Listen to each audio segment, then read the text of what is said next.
I'm here with Eric Hutchinson. He's about to play at PNC Bank Arts Center in Holmdel, New Jersey. You're on the Kelly Clarkson tour. So how has the tour been going so far? It's been great. This is night 3. We're here in New Jersey, and the first 2 nights were awesome and really great reaction. And you never know as the opening act. I'm going out there playing for a bunch of strangers, so it's been fun to kind of leave the stage with fans and some new friends out there. Now, this isn't your first time touring with Kelly Clarkson. You've done some shows with her before. So what has that been like, reuniting with her and going out on the road with her again? Yeah, it's really cool. We've got to know each other, and she recorded one of my songs on one of her albums, and I was just really, this timing worked out really well.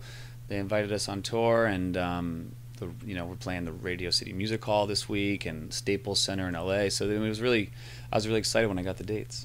Now, in between these shows, you're doing your own headlining dates as well. So how do you balance that schedule and the arena schedules and stuff like that? Yeah, you've done your homework. Great. Yeah, we had some days off, so we were able to squeeze in some of my own headlining shows, which is fun, to kind of get to play a longer set and some more songs off the record and stuff. So yeah, it's gonna be a busy summer. This is my longest tour straight ever, so 10 weeks, and then it's like fall and stuff. Now, I'm sure every day is different, but do you have a certain schedule that you go by while you're on tour? Any routine that you have to follow? Yeah, I try really hard to exercise when I'm out on the road, just because you can get really, you just need something to kind of keep you moving. Especially there's lots of short periods of waiting around on tour where it's like, don't go anywhere for 30 minutes, and then now we need you instantly, so come over here. So you need to just be ready all the time. So I try and get up early and kind of just get going, and we've been doing these arenas and stuff, so there's always stairs, so I've been trying to run up the stairs and stuff. I tried that the other day and I'm still pretty sore, so I don't know if I'm gonna do that again.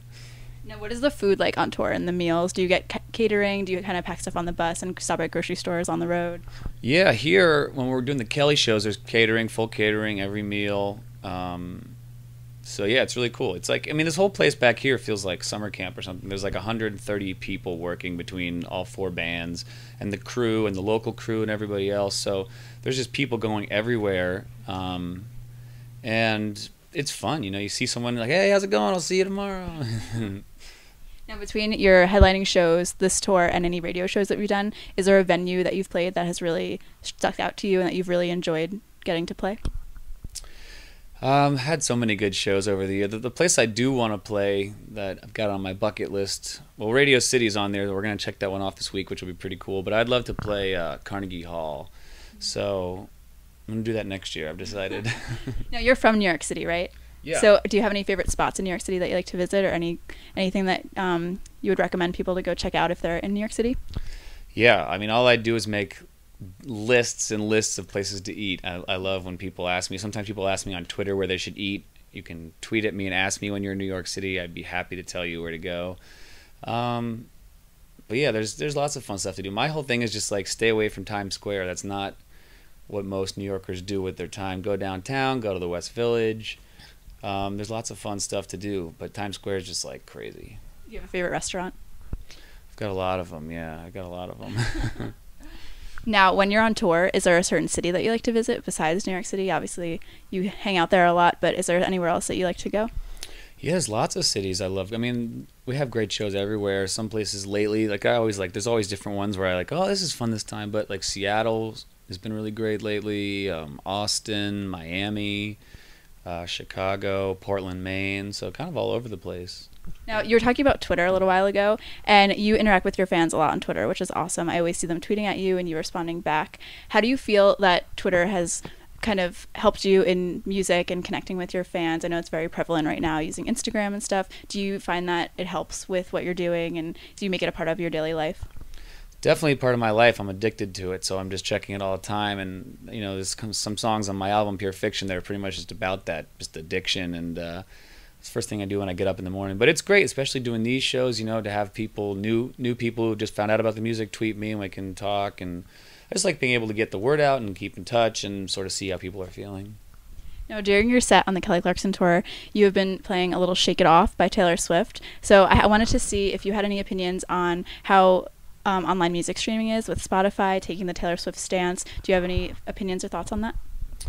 I'm a big streaming fan. I think it's the future. I think we just need to figure out the best way to sort of monetize it so that people can get paid what they deserve, so people can make a living. But I think streaming is amazing, and it's changed the way I listen to music, and it's just so much more convenient. I was a person who had like all my CDs saved since I was a kid, and I finally just took them all and gave them to the CD store because I was like, I don't need these anymore. It all fits on my phone. It's insane, So like, I've kind of changed my tune about it. I'm all about embracing it and figuring out how it can help me make new music and do things differently.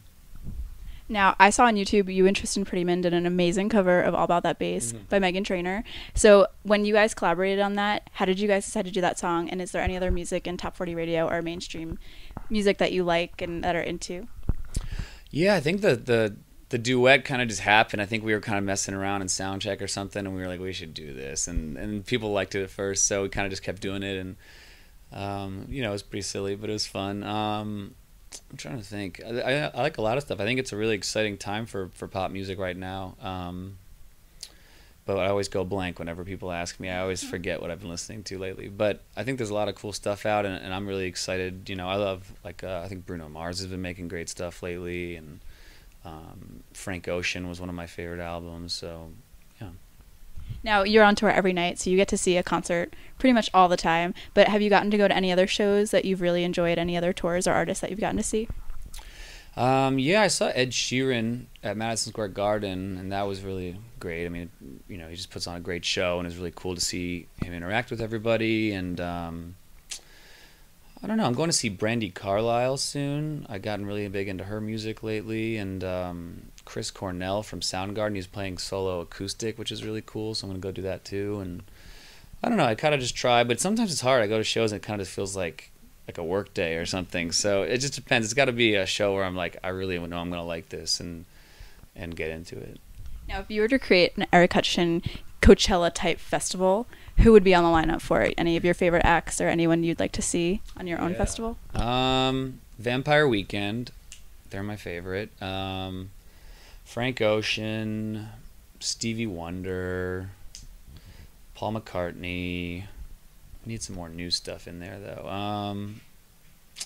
Spoon, I saw Spoon. They did a really great show. I don't know. Who would you put on there? I'd probably do Taylor Swift. I'm a big Swiftie. And I really like Green Day, so I think it'd be interesting to have her and Green Day play the same show. Yeah. I've thought about it a lot. I think I would do a big mix of like rock and pop. Cool. That sounds good. Now, when you're out on stage, do you ever look out into the crowd and forget the lyrics or have anything embarrassing happen when you're on stage? Yeah, I forget the lyrics all the time. My band knows that about me. I just I gotta really like eat a good meal before we go on stage and like get my brain food in there and like stay focused, because otherwise I'll just drift off and forget what to sing sometimes and stuff. But it's silly because I take so much time writing the lyrics and getting them exactly right, and like even as I'm singing them in the studio, I'm still changing them and getting them perfect. So you'd think I would work on remembering them more, but some acts have like teleprompters and stuff. I haven't got around to that yet. So where is the most random place that you've heard your song being played? Have you ever been like at a grocery store or heard it on the radio? And how was that? What was that like? What was that experience like? Yeah, it's funny. I miss it almost always. Like I'll walk in somewhere and someone's like, "They just played your song in CVS," and I'm like, "Oh yeah." It happens all the time. Like I get out of the car and I come back in like, "They just played a song on the radio." But I was in Crate and Barrel one time and they started playing one of my songs, and I just kind of walked around and just listened to it, because it's usually if someone's playing my song and I'm there, like everyone's looking at me like, what does Eric think while we're listening to it or something. So